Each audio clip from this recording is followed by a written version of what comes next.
Hello, and welcome to what I consider to be a very interesting week. We're going to be looking at moral development. We're going to be looking at how morals apply to the classroom and what you can do to promote good morals in your students. So, let's begin.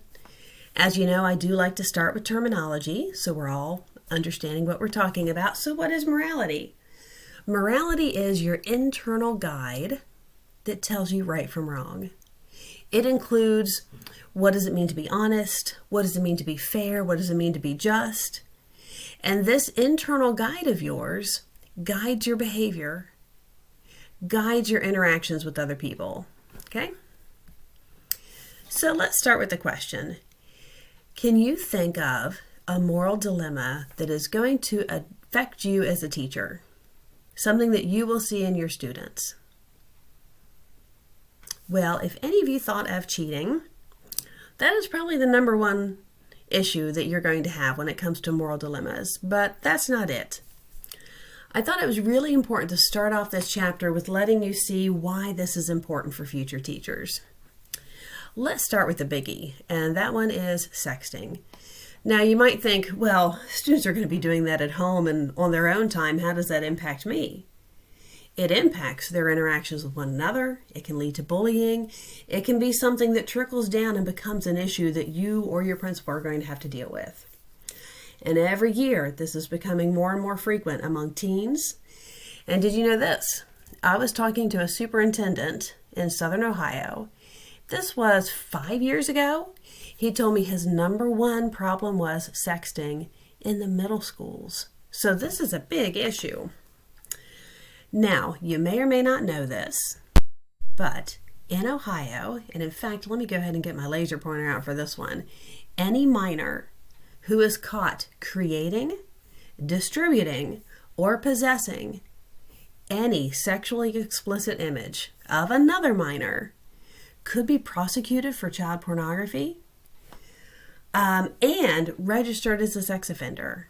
So think about that. So a minor, any minor that takes a picture of themselves and sends it to someone, they have just created and distributed child pornography. Any minor that possesses a picture of another minor, therefore also can be prosecuted for child pornography. And once you're registered as a sex offender, that doesn't ever go away. So again, this is an increasing issue. I just wanted to show you some examples from schools around Ohio. So here we have Parma Heights, where they were investigating students between the ages of 13 and 15. They said that this was also something that was bordering on cyberbullying. So several teenagers hacked into a boy's phone, stole pictures, and were sending them to other people from a fake Instagram account. 6 phones were confiscated. Forensic analysis was done on the phones. Again, these things are not taken lightly.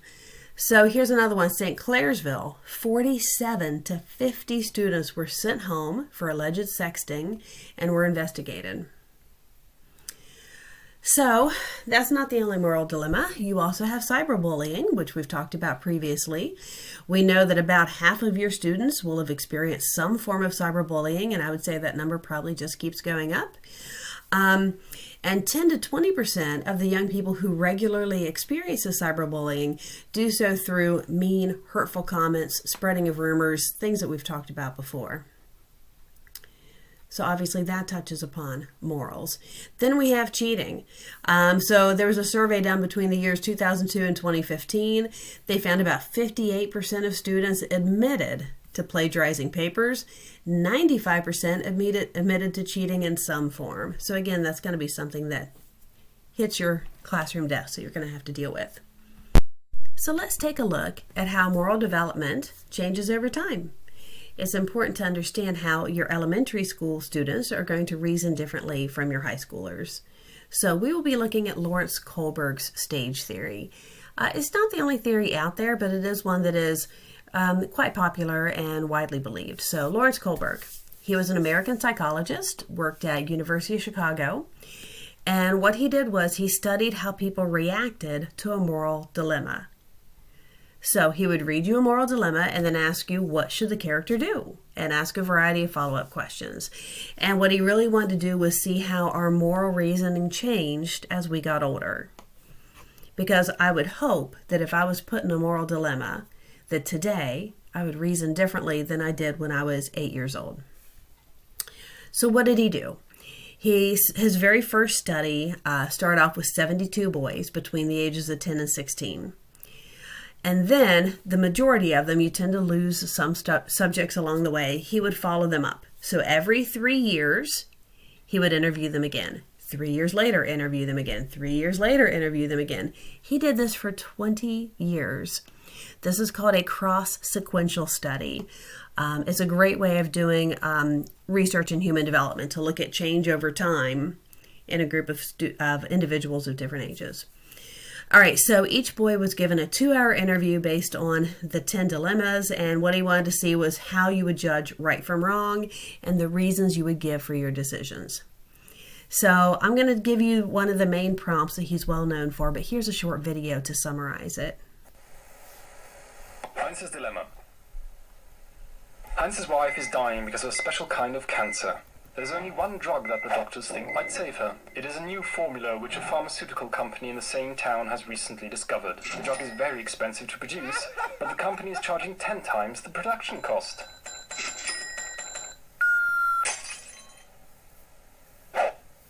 Heinz goes to everyone he knows to borrow money, but he can only collect half of what the drug costs. He tells the CEO of the company that his wife is dying and asks him to sell it for less so if he could pay at a later time. But the CEO refuses. He can make no exceptions. The research had been very expensive and the company needs to turn in a profit. What should happen next? All right, now that is fairly similar to the original dilemma, but back then they didn't have the words big pharma or CEO. So here's the exact story. So in Europe, a woman's near death. She needs a special kind of treatment, but here it was a town druggist, okay? Heinz went to everyone he knew. He couldn't get the money. And then it followed up with, so Heinz got desperate, broke into the man's store to steal the drug for his wife. And then the question is, should he have done that or not?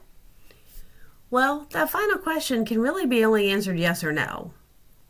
There's more to stage theory than just yes or no. So there were follow-up questions to understand why the person said yes or no. Questions like, would it have changed anything if he didn't love his wife? If the person dying was a stranger, would that make a difference? And should the police arrest the chemist for murder if the woman died? So a variety of follow-up questions.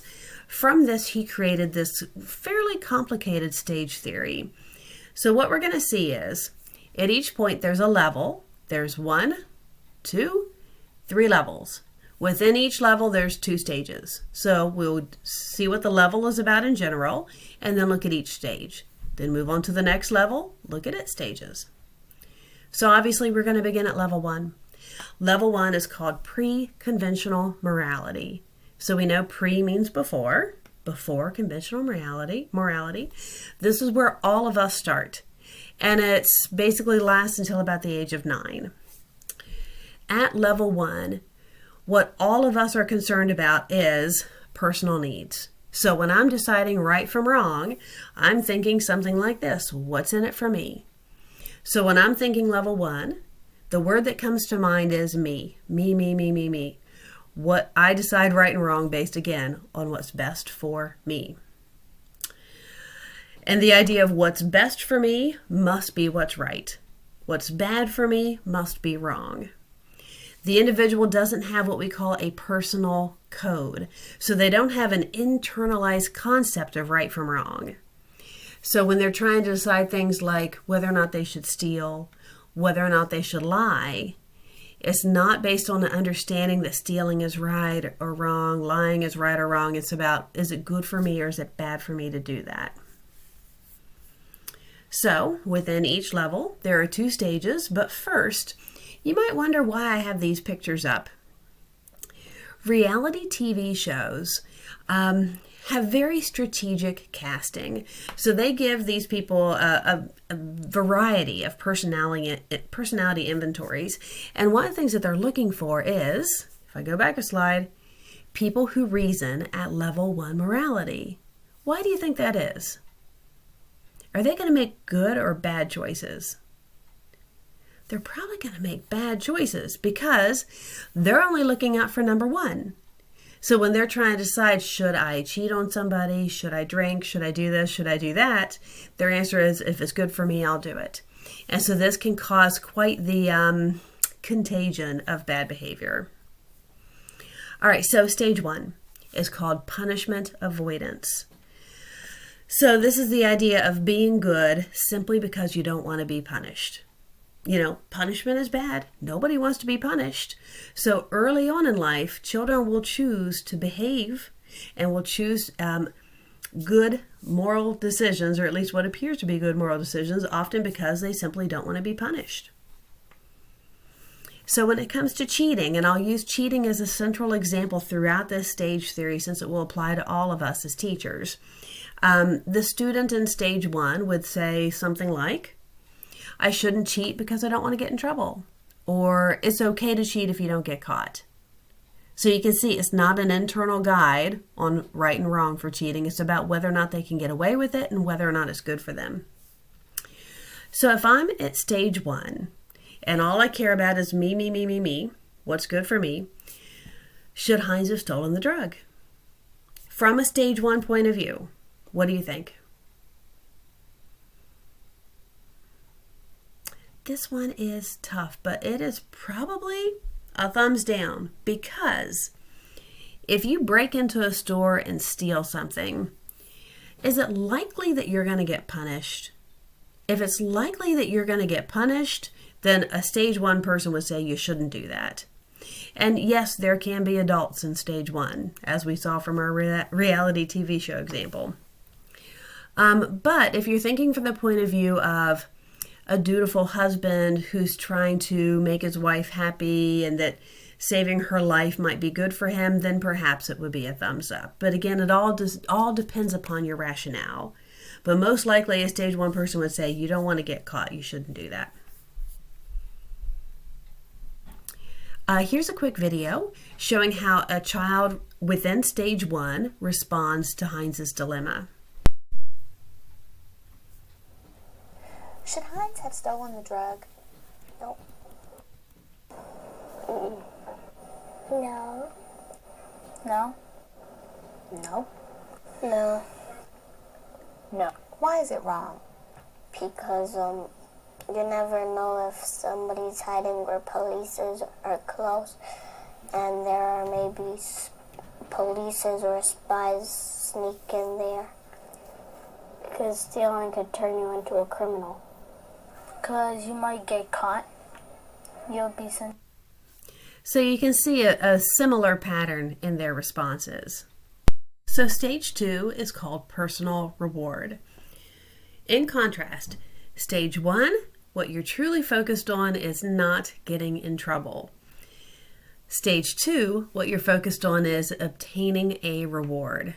So you're focused on what is going to be best for me. And whatever satisfies my needs, that must be good.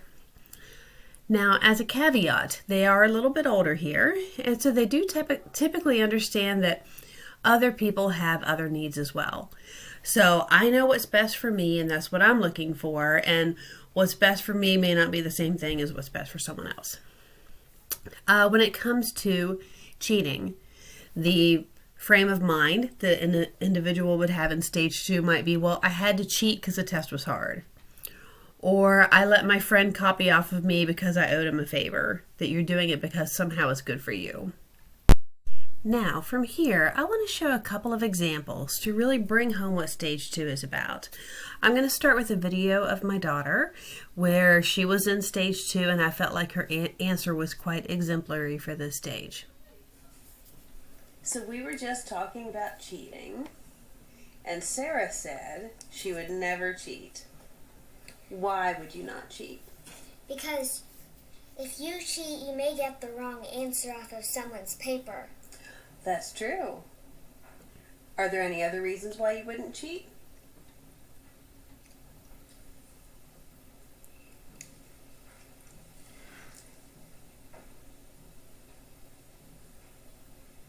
Anything you can think of?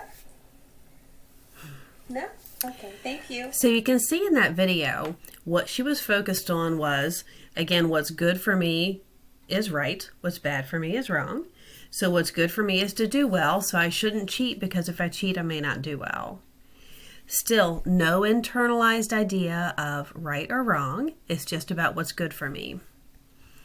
I think that Gaston from Beauty and the Beast is also a good example because it seems like the majority of his decisions are just based upon his ego and what's good for him. So she's the prettiest woman, Belle is, so he should marry her. Beast is in the way, he should get rid of him. He's just focusing on, again, what's good for him, what's going to bring him a reward. Sorry, I had to hit pause on that. So let me preface, this is a moment at the very end of Guardians of the Galaxy, and you're going to see one of the characters who really, again, exemplifies stage 2. So bear with me on this example. At the very end, you'll see what I mean. As much as we could. Wow. Thank you. I have a family. They're alive because of you.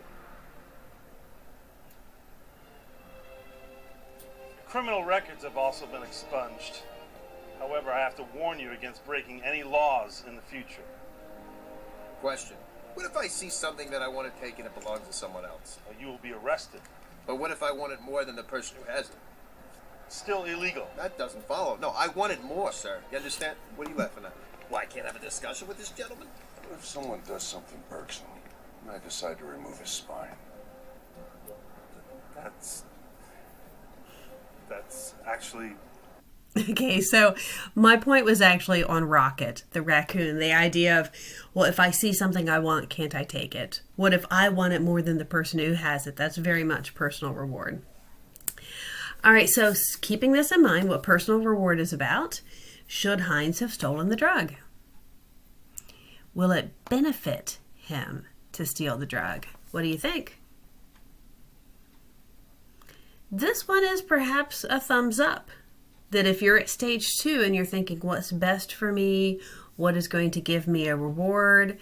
The idea that perhaps saving my wife's life would be rewarding, that perhaps that would be good for me.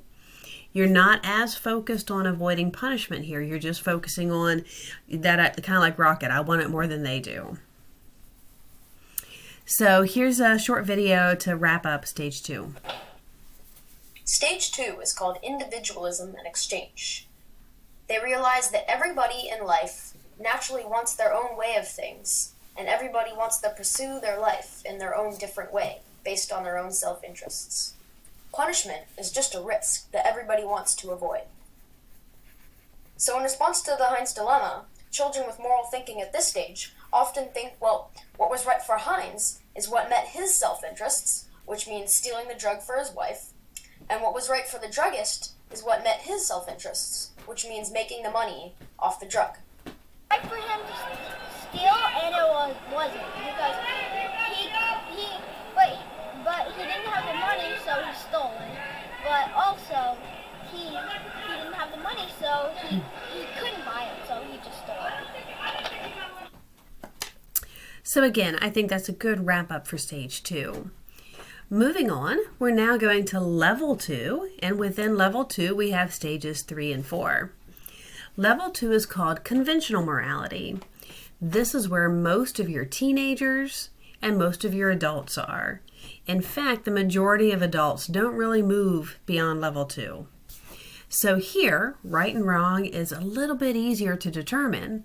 It's a bit more black and white because it's based upon laws, and it's based upon the expectations of the society around you. Let's see how this can pan out. But it's very important to note before we move on that these individuals still don't have a strong internalized sense of right and wrong. What is internalized, however, is the idea that you should follow authority. So, when you're trying to determine something like whether or not you should cheat, whether or not you should steal, what you tend to fall back on is it against the law? Is it against the rules? What does society or authority figures say? And that is how you determine right from wrong. So, stage 3 is called good boy, good girl. So here the individual just is focused on doing what's expected of them. So what is going to make me look good in someone else's eyes? What does my mom or dad expect? What does my teacher expect? What does the, fill in the blank in terms of authority figure think of me? And you want to look good in the eyes of others. So when it comes to cheating, they might think, well, it's not nice to cheat, or good students don't cheat, or, oh, I'm going to look bad if I cheat. That might be part of their rationale for why they don't do it. Not because cheating is wrong, not because it is unfair to other students, not because it's a misrepresentation of your own performance, but because it will make them look bad. So if you're focused on good boy, good girl, should Heinz have stolen the drug? What do you think? This one is a tough one. Let me phrase it differently. If Heinz was a good husband, should he have stolen the drug? Well, society does expect husbands to protect their wives and to care for them, and it's possible if he's going to be a good husband, he should prevent her from dying. But if Heinz is going to be a good citizen, should he have stolen the drug? Oh, well, no. Good citizens don't steal. Good citizens don't break the law like that. So sometimes it can depend upon how you phrase it or, again, your rationale. Here's a video to describe stage 3. Stage 3 is called good interpersonal relationships. At this stage, people, not just children anymore, believe that you should live up to the values of family and community, and that you should have trust, empathy, and compassion for one another. Because my grandma, she's going through breast cancer right now, so if my grandma needed it, I would break into a billion stores just to get that, because my grandma's everything to me, so I'm pretty sure that Heinz's wife means a lot to him. He should have done it. So you can see, again, that was just one example, because we only have so much time, but the idea that, you know what, that if you're thinking about good boy, good girl, and looking good in someone else's eyes, you might break the law, you might do things because what you're focused on is looking good in that person's eyes, living up to their expectations, doing whatever to try to help them. Okay, so before we move on, I'm going to have to say to be continued. Let's hit the pause. Part 2 will pick up here with Level 2, Stage 4. See you soon.